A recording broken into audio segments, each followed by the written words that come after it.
Le Centre d'oncodermatologie de l'hôpital Saint-Louis a une expertise reconnue nationalement et internationalement pour la prise en charge des patients ayant un mélanome. Cette expertise repose sur la qualité des soins par des équipes de haut niveau, sur des travaux de recherche d'amont et de recherche translationnelle dans le centre de recherche sur la peau et sur un travail en réseau européen permettant la réalisation de nombreux essais thérapeutiques et l'accès à des médicaments innovants. Le professeur Céleste Lebé est la responsable de ce centre d'oncodermatologie qui s'appuie sur de nombreuses plateformes du site. Bonjour Céleste. Bonjour Martine. Peux-tu nous expliquer le rôle de ces plateformes ? Bien sûr. Donc, nous avons tout d'abord à Saint-Louis une plateforme d'imagerie, de radiologie et de médecine nucléaire. On a vu l'importance du médecin nucléaire pour le repérage du ganglion sentinelle dans la prise en charge du patient au stade initiaux.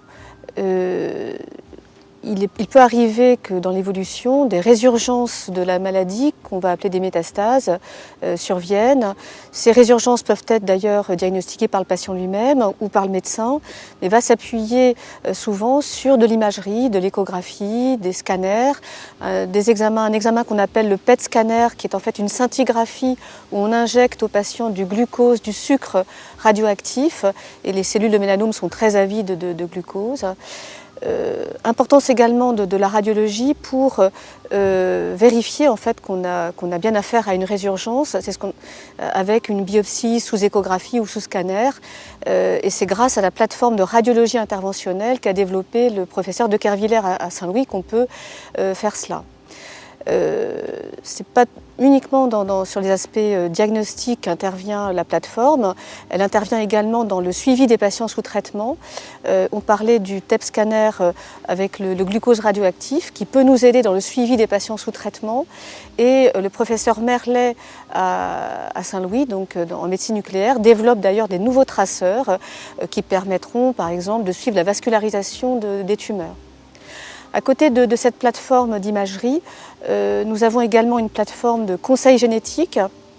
Alors, il y a environ 10% de mélanomes familiaux. Pour parler de mélanomes familiaux, il faut au moins 2 cas de mélanome sur 3 générations. Et ces mélanomes familiaux reposent sur des anomalies de gènes de prédisposition. Il y a 2 gènes majeurs en particulier, il y en a d'autres, mais 2 gènes majeurs qui sont impliqués dans le contrôle de la multiplication de la cellule.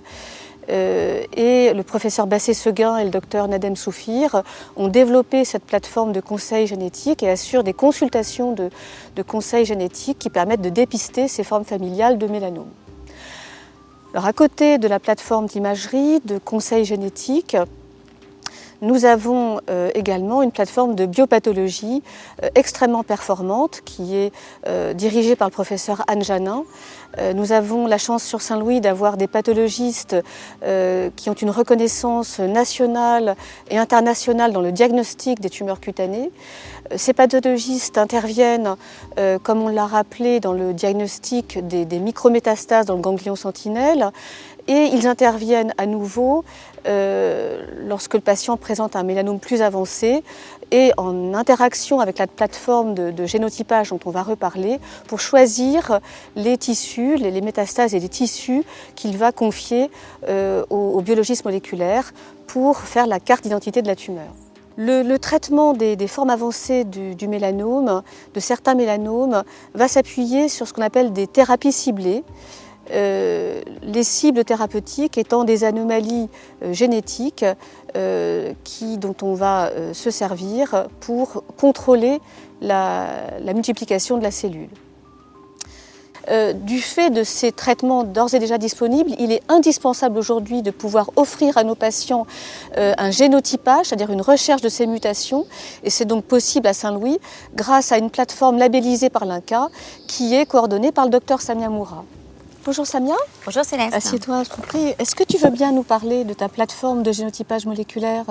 Oui, bien sûr. En effet, le laboratoire de pharmacologie de l'hôpital Saint-Louis a développé une thématique de médecine personnalisée en oncologie. Cette activité est axée particulièrement sur l'identification de biomarqueurs prédictifs de la réponse et du suivi aux thérapies ciblées.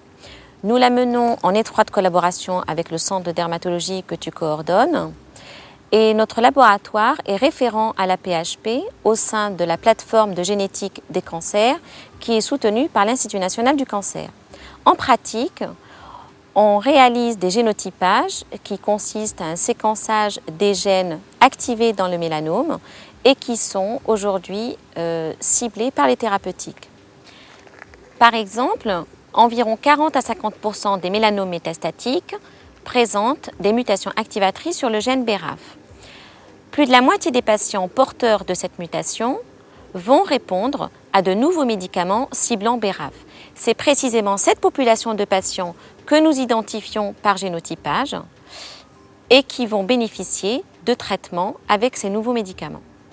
À côté de cette activité de soins, nous avons développé une activité de recherche clinique qui a fait de notre laboratoire un partenaire privilégié des études pharmacologiques, des essais cliniques évaluant des thérapies innovantes en oncologie et qui sont menées par des oncologues de l'hôpital.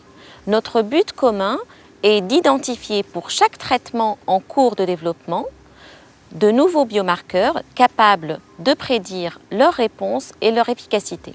Enfin, au sein de l'unité de recherche INSERM 940 et en collaboration avec le professeur Lebé, mon groupe de recherche développe 2 nouvelles cibles thérapeutiques prometteuses dans le cancer et dans le mélanome en particulier. Donc nous avons une équipe de recherche clinique composée de médecins d'études cliniques, d'attachés de recherche clinique qui travaillent en étroite collaboration avec le centre d'investigation clinique de l'hôpital Saint-Louis qui s'appuie sur l'expertise d'infirmières de recherche clinique et qui est un centre de phase précoce, qu'on appelle des phases 1, un centre labellisé par l'INCa qui permet de proposer à nos patients, s'ils échappent au traitement, on va dire validé, des traitements innovants en cours de validation. Nous travaillons en étroite interaction avec le laboratoire d'immunologie cellulaire qui est dirigé par le docteur Hélène Moïse. Bonjour Hélène. Bonjour Céleste. Hélène, est-ce que tu veux bien nous parler de tout ce que tu développes avec nous dans ton laboratoire d'immunologie cellulaire? Oui, bien sûr. Le système immunitaire a pour fonction principale d'éliminer les microbes qui envahissent notre organisme. De la même manière, ce système immunitaire peut combattre les cellules tumorales en les reconnaissant comme des éléments étrangers ou modifiés du soi. C'est ce qu'on appelle l'immunosurveillance. Cette immunosurveillance antitumorale peut se dérouler selon 3 étapes. La première étape, c'est une phase d'élimination où le système immunitaire est pleinement capable de combattre la prolifération tumorale. La seconde phase est une phase d'équilibre où il y a un équilibre entre la prolifération tumorale et la réponse immunitaire. Et la troisième phase, qui est une phase d'échappement, là le système immunitaire est dépassé et ne peut contrecarrer la prolifération tumorale. Donc c'est en général à ce stade-là qu'on pose le diagnostic de mélanome. Donc il est très important de développer de nouvelles thérapeutiques ciblées qui permettent d'améliorer, voire d'intensifier les réponses immunes. Et notre laboratoire d'immunologie cellulaire, en coordination avec l'unité INSERM 940 et en étroite collaboration avec le centre d'oncodermatologie, suit des patients d'un point de vue biologique dans des protocoles tels le protocole ipilimumab pour découvrir des marqueurs qui auraient un rôle prédictif dans une réponse positive dans le traitement.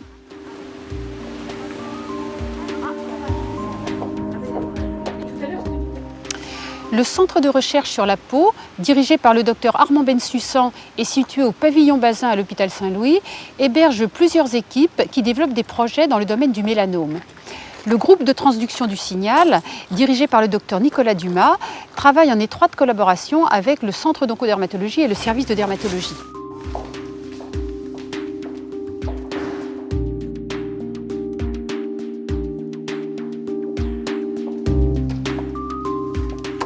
Bonjour Nicolas. Bonjour Martine.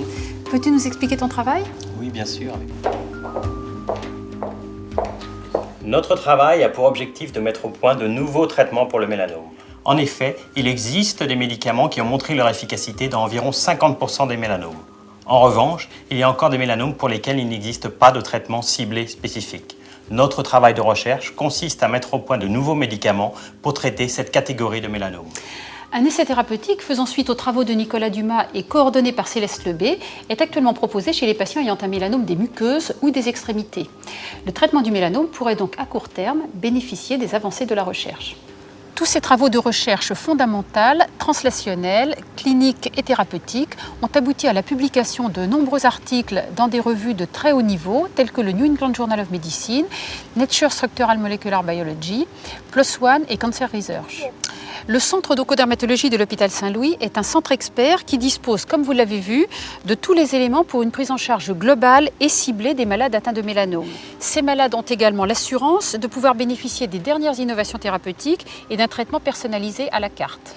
La recherche en matière de mélanome est actuellement très active, ce qui donne beaucoup d'espoir pour la mise à disposition au cours des prochaines années de nombreuses innovations thérapeutiques. Ces progrès permettent également d'espérer une amélioration du pronostic du mélanome au cours des prochaines années.